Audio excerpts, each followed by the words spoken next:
인사하겠습니다. 반갑습니다. 사랑합니다. 덥죠? 네. 오늘이 절정이라고 합니다. 굉장히 더운 거죠. 근데 절정이 지나면 이제 꺾이겠죠. 바로 선선한 날은 아니겠지만 점차 온도도 낮아지고 그래서 이제 절정을 지났으니 희망을 바라보면서 지내야 하겠습니다. 네, 감사합니다. 지난주에 우리 유아유치부 그다음에 아동부 여름 성경학교 수련회가 끝났습니다. 지난 금요일부터 오늘까지 청소년부, 청년부가 함께 무주에 있는 여울교회에서 수련회를 하고 있습니다. 제가 어저께 수련회 장소 찾아갔습니다. 여울교회라는 곳, 이 사진 올려주셔서 감사합니다. 저기가 여울교회 본당입니다. 여울교회에 갔더니 우리 청소년부, 청년부가 45명이나 모여 있더라고요. 많이 참석한 것이죠. 그리고 봉사로 간 분이 한 10분이 넘어 계십니다. 그분들도 거기서 주무시면서 식사 준비를 하셨습니다. 그리고 어저께는 장로님들과 같이 방문을 하였습니다. 장로님들도 거의 다 가셨어요. 여기에 참석지 못한 장로님들도 있었는데 장로님들과 함께 본당 앞에서 찍었습니다. 그래서 어저께 점심을 먹으려고 보니 이 여울교회 봉사관이 좁아서 다 함께 같이 먹지는 못했고 먼저 먹고 다음에 또 먹는, 왜냐하면 한 70여 명 정도가 되니 그득했죠.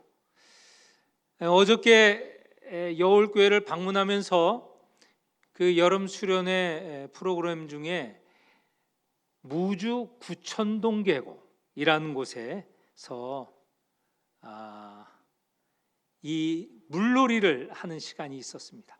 그래서 저희들이 먼저 이 무주 구천동을 찾아갔는데 여기 보시는 대로 무주 구천동이라는 계곡이 워낙 이 조용하고 깊은 계곡입니다. 근데 여름에는 사람들이 많이 온다고 합니다. 그런데 어저께는 이처럼 이 안에 우리 아이들입니다. 우리 청소년 청년부입니다. 이렇게 돌을 막아서 수영장처럼 만들고 보통 한쪽에 노는데 우린 두 쪽에 다 편안하게 이렇게 물놀이를 할 수 있었습니다. 저도 빠뜨려지기 위해서 저 담으로 돌로 중간으로 갔는데 요즘 아이들은 착하다고 해야 되나요? 아니면 싸납지 않다고 해야 되나요? 제가 빠지려고 중간까지 갔는데 빠뜨릴 사람이 없더라고요. 나왔더니 쫓아와서 목사님 조금만 기다리시지, 지금 빠뜨리려고 다가갔는데 목사님이 올라가셨다고. 진짜인지 아닌지 모르겠는데 그렇습니다. 제가 마음속에 정말 빠질 의향이 있어서 내려갔습니다. 그런데 빠지진 않았고 덕분에 옷은 버리지 않고 잘 오게 되었습니다. 여울교회는 작년에도 갔고 올해도 우리 청소년 청년부가 갔는데 100년이 넘은 교회입니다. 그리고 이 교회는 3.1 운동이 있었던 교회입니다. 그러니 역사와 전통이 있는 교회이죠. 여기서 이 본당입니다. 1층에는 우리 남자 학생들 숙소고, 그리고 저 봉사관이 맞은편에 있고 봉사관 1층에는 식당, 2층에는 우리 여학생들이 숙소로 삼았습니다. 여기 기도하는 우리 교회가 크더군요. 근데 이 교회를 나오다 보니 본당, 이 문 위에 이 그림이 그려져 있어요. 이 교회 본당과 옆에 종탑, 그리고 종탑 뒤에 사택이 있죠. 이걸 그린 그림입니다. 근데 이 그림을 보면 누가 그렸는지 저는 딱 알아요. 놀랍지 않습니까? 왜 그러냐면 이 그림은 제 목회 선배님이 그린 그림이에요. 근데 이 그림이 이 낯선 곳에 딱 걸려져 있어요. 그래서 그 목사님의 그림 이 화풍인데 제가 사진을 찍어서 확대해 갖고 오른쪽 아래 보니까 도장이 찍힌 거 보니 이금복 목사님이란 분이 그렸어요. 제 눈도 굉장히 밝죠. 누가 그렸는지 알 정도가 돼서, 그래서 당장 목사님께 전화를 했어요.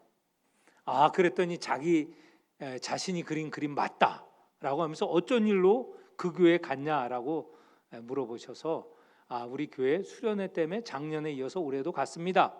근데 목사님은 어쩐 일로 그 그림을 그려서 그 교회에 걸리게 하였습니까? 그랬더니 이 교회가 아까 말씀드린 대로 3.1 운동의 중심지였기 때문에 그 근방에 이 목사님들 초대로 이 그림을 그렸다는 거예요. 여기가 지금 3.1 운동 기념 비문입니다. 이렇게 역사가 있는 교회에서 우리 아이들이 즐겁게 지니면서 무엇보다도 하나님의 말씀을 배우고 이 은혜의 시간을 갖게 된 게 정말 감사했습니다. 내년에는 어떻게 될지 모르지만 이번 이 여울교회에서의 수련회에서 우리 청선, 청년부 모두가 하나님의 사랑과 은혜를 듬뿍 받았으리라 믿어 의심치 않습니다. 이렇게 교회의 터가 넓습니다. 본당, 사택, 그리고 이쪽 찍은 편은 봉사관이 있습니다. 그리고 저 앞에 있는 건 주차장이고요. 아주 좋은 곳에 좋은 교회였습니다. 한동열 집사님, 김금희 권사님이 이 교회 출신이라는 것은 안 비밀입니다. 네. 오늘 우리가 읽은 요한계시록 14장 말씀, 이 말씀의 제목을 14만 4천이라고 정해 보았습니다. 14만 4천을 많이 들으셨죠? 이단, 신모모파가 많이 쓰는 용어지 않습니까? 그런데 이 14만 4천이라는 숫자를 그대로 그 숫자 1, 2, 3, 4에서 14만 4천 명에 한정됐다고 이 신천지파가 주장을 했습니다.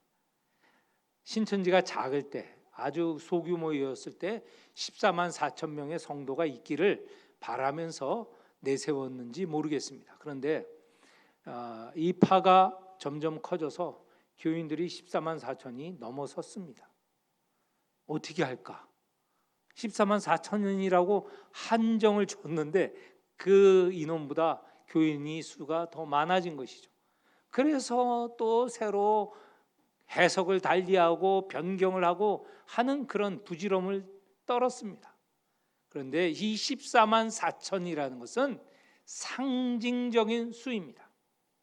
하나님의 백성을 이르는 말로 14만 4천이라는 겁니다. 요한계시록 7장에 보면 이 14만 4천이라는 수를 이렇게 표현을 하고 있습니다. 구약의 이스라엘의 지파 12지파 그들의 수를 다 더했더니 14만 4천이다. 거기에서 나오는 14만 4천인데 사실은 하나님의 백성을 이름이고요. 이것의 진정한 해석은 이렇습니다. 구약의 12지파가 모여 이스라엘 백성, 하나님의 백성을 이루죠. 신약의 12사도들이 구성한 대표로 하는 교회, 새로운 백성, 교회를 이룬 것이죠. 이렇게 구약의 12 하나님의 백성, 신약의 12 새로운 하나님의 백성, 이 12를 곱하고 온전한 수인 1000을 곱하면 14만 4천이 됩니다. 결국은 무엇을 말하는가? 이것은 하나님의 백성을 말하는 것이죠. 이 하나님의 백성이 1절, 2절, 3절, 4절, 5절, 6절에 보니 5절까지 보니 이들이 하늘에 있다라는 겁니다. 하나님의 백성으로서 하늘 보좌 어린 양 예수를 둘러서 14만 4천이 있다는 것입니다. 그래서 다시 반복하는 말이지만 14만 4천 명, 14만 4천 1명도 아니고 14만 3,990명도 아니고 14만 4천 명이다 그 수를 말하는 게 아니고 하나님의 백성을 말하는 것이죠. 그 백성이 하늘에 있다라는 것입니다. 이 수가 요한계시록에는 중요합니다. 오늘날 우리 수를 큰 의미를 두지 않았지만 요한계시록이 쓰였던 당시에 그 로마 제국 안에는 또 믿는 그리스도인들도 역시 수에 대해서 민감하게 반응을 하였습니다. 14만 4천은 하나님의 백성을 이루는 말이고 12은 구약에서는 이스라엘 백성, 신약에서 12은 새로운 하나님의 백성 교회를 이름입니다. 또 숫자가 있죠. 3이라는 것도 온전한 수. 성삼위 하나님을 이룰 때 3이라는 숫자 중요하죠. 7이라는 숫자도 중요합니다. 온전한 숫자죠. 이 요한계시록은 7교회에 보냈는데 7교회만 보낸 게 아니고 7이 온전하다 완전하다 모든 교회에 보내는 것이란 뜻입니다. 열도 중요합니다. 열도 10도 중요한데 이것도 역시 온전한 숫자이죠. 그리고 또 무슨 수가 중요합니까? 6도 중요하죠. 666은 지난 시간에 말씀드렸지만 네론 카이저, 다시 말해서 네로 황제라는 그 글자를 하나하나 숫자로 대체해 보면 666이라는 숫자가 됩니다. 이 666은 7자에 하나 부족한 수이죠. 이 부족한 게 하나도 아니고 666, 3개가 모였으니 가장 부족한 수, 이것이 사탄의 수가 됩니다. 짐승의 수가 되는 것이죠. 그러면 888은 무엇일까요? 예수 그리스도를 환원하여서 숫자로 해보면 888이 됩니다. 이런 수가 당시에는 의미 있게 누구나 이해할 수 있게 당시에 이해했던 수라는 것이죠. 그래서 14만 4천 하나님의 백성, 1절에서 5절에 보면 하늘에 하나님과 함께 있는 하나님의 백성입니다. 그런데 이 하나님의 백성의 기원은 어디인가? 하늘에 봤더니 하나님의 백성 14만 4천이 있다라고 하는 것인데 이 하늘의 하나님의 백성은 어디에서 기원한 것이냐? 어딜까요? 중요하죠. 어디에서 기원했는가가 중요하지 않겠습니까? 3절에 보니 땅에서 기원했습니다. 땅에 우리들의 하나님을 믿는 예수 그리스도를 따르는 이 성도들을 말하는 것이죠. 이 성도들이 끝까지 인내한 성도들이 나중에 하늘에서 보니 14만 4천이라는 수로 상징되는 하나님의 백성을 구성했다라는 것입니다. 오늘 그래서 우리가 하나님의 백성 14만 4천에 속하는 게 중요합니다. 이게 구원의 문제예요. 이 자리에 있는 성도 여러분 모두 14만 4천에 속하는 성도가 되시기를 축원합니다. 하늘의 14만 4천 중에 내 수도 나도 포함되어 있다라는 고백이 이 시간 우리가 그 마음으로 확정 지으시기를 축원합니다. 13절에 보면 이렇게 표현되어 있습니다. 땅에서 속량함을 받은 14만 4천, 이들이 바로 하나님과 함께 있는 그 수의 백성이라는 것이죠. 그런데 이 14만 4천이 하늘에서 하는 것을 보면 놀랍습니다. 우리가 앞으로 하나님과 영원히 지낼 때 무엇을 할까? 지난 시간에도 좀 말씀을 드렸지만 그 중에 한 가지가 중요한 게 찬양하는 것입니다. 3절 4 보면 그들이 보좌, 하나님의 보좌이죠, 내 생물과 장로들 앞에 새 노래를 부르니 14만 4천 밖에는 능히 이 노래를 배울 자가 없더라. 이 14만 4천 하나님과 함께 있는 이 백성이 영원히 할 것은 새 노래를, 찬양을 하는 것입니다. 이 땅에서 우리가 찬양하는 거 너무 중요해요. 앞으로 하나님과 영원히 지낼 때 우리가 할 일, 중요한 일 가운데 하나가 찬양을 하는 것입니다. 저는 이 찬양을 못해서 늘 좀 위축이 됩니다. 음치라고 하죠. 근데 제 아내는 음치라고 그렇게 자책하지 말고 음치는 아닌데 박치라고, 그 말이 그 말 아닌가요? 조금 더 위로가 안 되는 말로 위로랍시고 하더라고요. 박치라고. 네, 저는 공개적으로 박치입니다.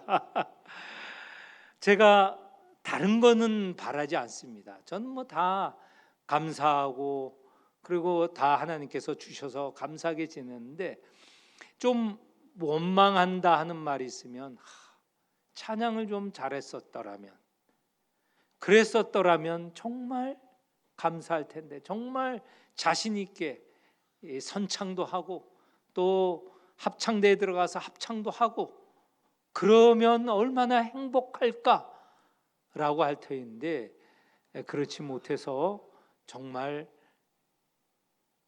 자책을 합니다. 이렇게 설교를 일부 했더니 또 어떤 집사님이 이렇게 말씀을 하시죠. 목사님, 제가 여러 목사님 들었지만 목사님이 가장 노래를, 찬양을 잘하세요. 이 웃으시는 거 봐요. 비웃는 거 아니겠습니까? 그 집사님이 그냥 위로해 주시려고 하신 말씀인데 제가 압니다. 얼마나 근데 사실은 위로는 되지 않습니다. 왜냐하면 제가 제 자신을 알기 때문에. 그러나 저는 노래, 찬양하는 걸 너무 좋아합니다. 찬양을 잘 불렀으면 행복이 더 이룰 수 없을 만큼 그렇게 생각을 합니다. 그런데 앞으로 하나님과 영원히 지낼 때 여기서 말한 대로 그 찬양을 힘껏 정말 마음 중심에서 우러나와서 할 수 있을 것에 기대를 하면 정말 감사합니다. 앞으로 기대가 되어지는 것이죠. 2절에 보니 이 찬양하는 모습, 찬양의 원리가 나와 있어요. 찬양대에게 도움이 좀 됐으면 합니다. 여기에 보면 찬양을 어떻게 하느냐? 하늘에 찬양이 있을 터인데 첫 번째는 많은 물소리 같다고 하는 겁니다. 많은 물소리, 우리가 들을 수 있는 많은 물소리, 최고의 물소리, 큰 물소리는 어디냐? 바닷가에 가서 큰 풍랑이고 파도가 칠 때 그 바다의 소리는 그 어떤 소리도 비교할 수 없습니다. 다 그 바다 소리밖에 들을 수 없죠. 많은 물소리, 정말 큰 소리라는 거예요. 그 다음에 소리는 천둥 소리죠. 우레 소리라는 겁니다. 이 천둥이 치면 다른 소리는 다 들리지 않고 분명하게 천둥 소리만 들립니다. 분명한 소리죠. 그러니까 큰 소리로 분명하게, 마지막으로 검은 거 타는 소리, 리듬에 맞춰, 멜로디에 맞춰서 찬양을 한다는 거예요. 앞으로 하나님과 하나님 곁에서 주위에서 부르는 이 찬양은 크고도 명확하고 분명하고 그리고 곡조가 있는 찬양일 것이다 라는 것입니다. 찬양대도 이렇게 찬양하고 계시죠?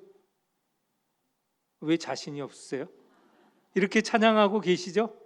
네, 앞으로 더 이렇게 찬양하셨으면 좋겠습니다. 이렇게 찬양하고 계십니다.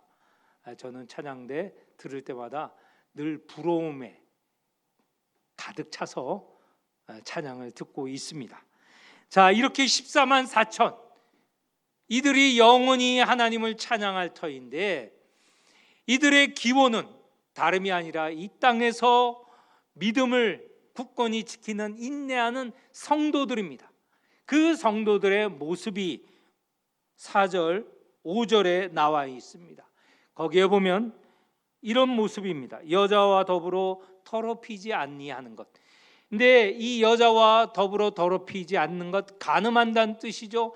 실질적으로 간음한다는 말도 있지만 더 중요한 것은 성경에서 성도들의 간음은 다름이 아니라 우상 숭배를 말합니다. 하나님을 섬기지 않고 다른 어떤 것을 섬기고 그 어떤 것을 따르는 것을 우상 숭배라고 합니다. 우상 숭배하지 않는 성도들. 또 두 번째는 어린 양이 가는 곳에는 어디든지 따라가는 성도들. 다시 말해서 예수 그리스도가 가는 길이라면 어디든 함께하는 성도들입니다. 세 번째는 속량받은 성도들이죠. 네 번째는 거짓말과 흠이 없는 성도들입니다. 거짓말. 저는 이 거짓말과 참말 사이에서 참말을 하는 사람이 살기 어려워요. 거짓말은 거짓말을 밥 먹듯이 하기 때문에 그 사람은 그렇게 살아가요. 그런데 그 거짓말을 듣는 참말을 하는 사람은 미치는 거죠. 살기 어렵습니다. 지금 세상이, 그리고 이 요한계시록이 쓰여질 때 거짓말이 난무합니다. 도미티아누스는 자기가 사람인데 자기가 주님이면서 하나님이라고 거짓말을 합니다. 이 거짓말이 곳곳에서 선포되어지고 있어요. 마을 동네에서 선포되어지고 있어요. 그걸 거짓말이라고 듣고 거짓말이다, 그것은 참말이 아니다, 참말은 오직 예수 그리스도가 주님이면서 하나님이다, 이런 말을 하는데, 그렇게 참말을 하면 따르는 고난이 얼마나 커요. 우리가 사는 지금도 마찬가지예요. 예수 그리스도가 우리의 주님이에요. 우리의 모든 행위, 우리의 말의 기준이 되고 우리가 따라야 할 분 예수 그리스도예요. 그런데 그렇게 하려면 얼마나 도전이 많고 유혹이 많습니까? 그렇게 살려고 하는 것이 정말 힘들어요. 참말을 하는 것이 너무 어려운 것이죠. 그것만이겠습니까? 흠이 없는 자라고 했습니다. 흠이 없는 자는, 이거는 재물의 흠을 말합니다. 구약에 보면 그 재물이 더럽혀졌거나 상하였거나 또는 온전하지 않으면 재물로 드릴 수 없어요. 흠이 있으면 재물을 드릴 수 없죠. 우리도 마찬가지입니다. 여기서 말하는 14만 4천, 하나님의 말씀을 온전히 듣고 그것을 따르려고 하는 성도, 그래서 흠이 없는 성도를 말하는 것이죠. 이런 성도들이 바로 14만 4천에 속한 지상의 성도들이고, 이들이 마지막에는 하나님과 함께 영원히 찬양하면서 살아갈 것이다 라는 말씀입니다. 그런데 이 지상에서의 삶, 이미 말씀드린 대로 여러 도전이 있습니다. 유혹이 있습니다. 어렵습니다. 그래서 인내를 말하는 것이죠.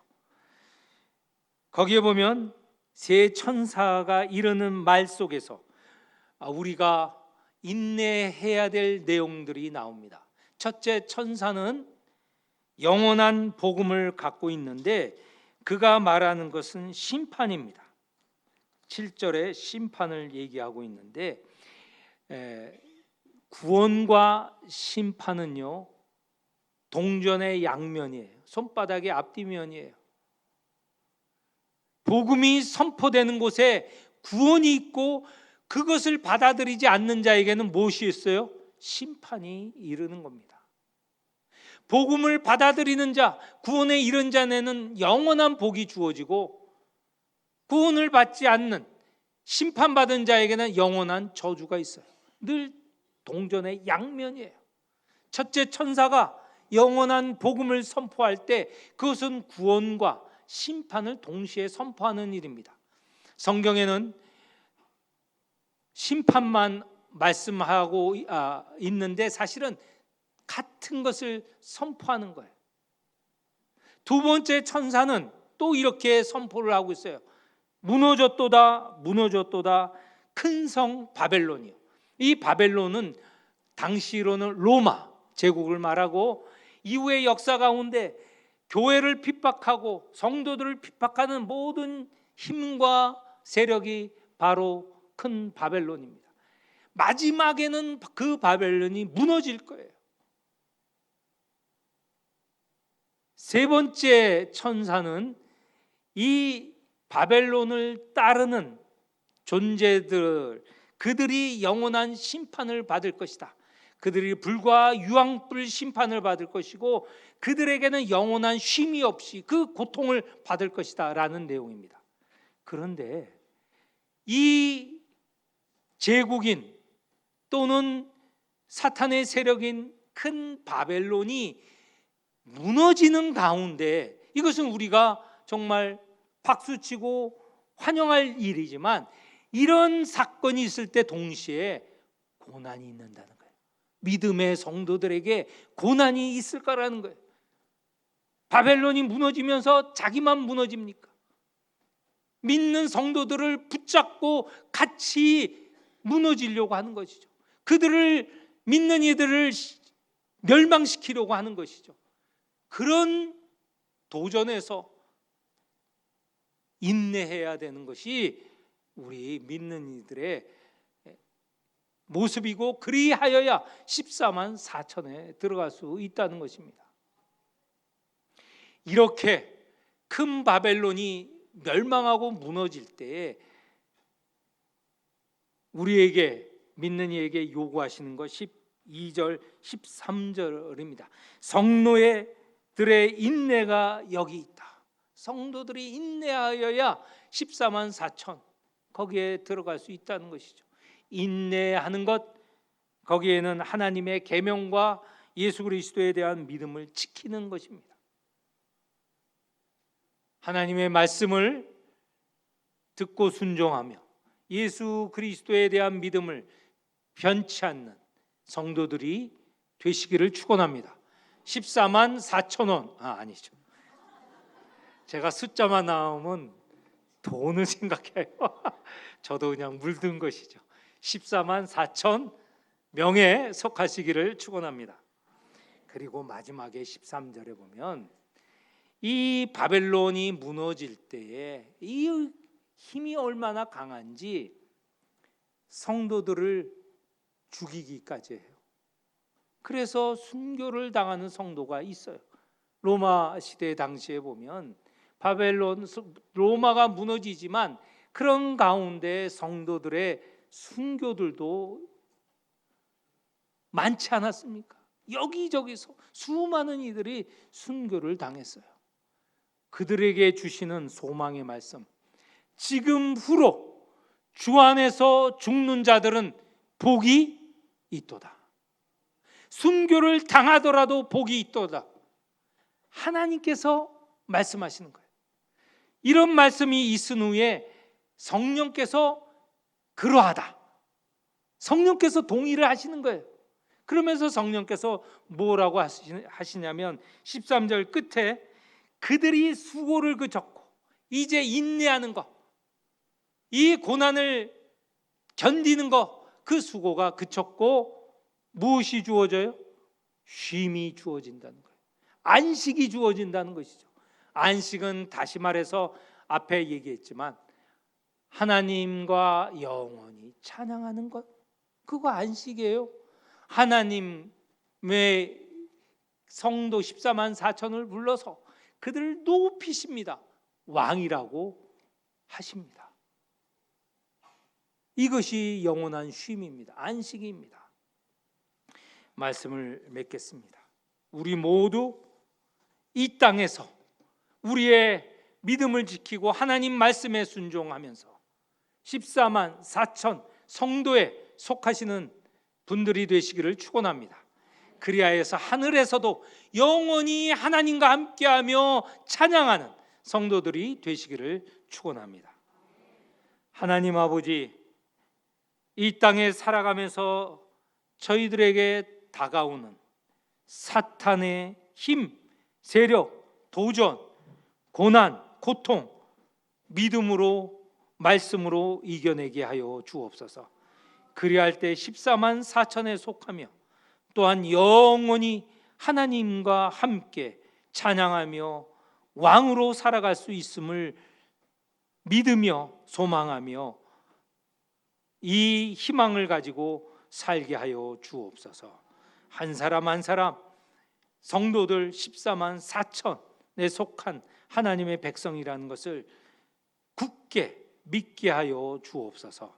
예수님 이름으로 기도합니다. 아멘.